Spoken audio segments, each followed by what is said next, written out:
Matapos ang matagal na pagtatago, tuluyan ng nasukol ng kapulisan ng isang lalaking naharap sa kasong pang-aabuso sa bata at sa bisa ng inihaing na warrant of arrest ng mga otoridad sa bayan ng Nabunturan, Davao de Oro.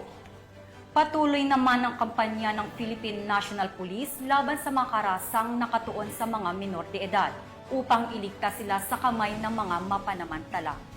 Narito ang report ni Patrolwoman June Mary Joy Rupin. 55 anyos na lalaki na kinilalang si alias Sitoy ang naaresto ng mga otoridad dakong alas 4:30 ng hapon noong Hunyo 28 taong kasalukuyan sa Purok 1, Barangay Kabidyanan, Nabunturan, Davao de Oro dahil sa kasong paglabag sa Section 10A ng Republic Act 7610 o ang Special Protection of Children Against Abuse, Exploitation and Discrimination Act. Ang pag-aresto ay sinagawa sa bisa ng warrant of arrest na inihain ng pinagsanib ng puwersa ng mga tauhan ng Nabunturan Municipal Police Station, katuwang ang mga tauhan ng Maribojoc Municipal Police Station. Ayon naman kay Police Lieutenant Colonel Edward Bijongco, Chief of Police ng Nabunturan Municipal Police Station, ang naarestong suspect ay tubong Maribojoc, Tagbilaran City, Bohol.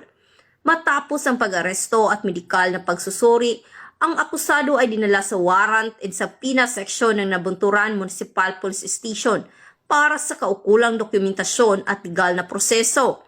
Ang Republic Act 7610 ay nagbibigay ng mahigpit na proteksyon sa mga bata laban sa anumang uri ng karahasan at pagsasamantala. Sa ngayon ay patuloy na tinutukan ng mga otoridad ang naturang kaso upang masiguro ang hustisya para sa biktima. Mula dito sa Police Regional Office 11, ako ang inyong TNN correspondent, Patrolwoman June Mary Joy Rupin, alagad ng batas, tagataguyod ng balitang pulis.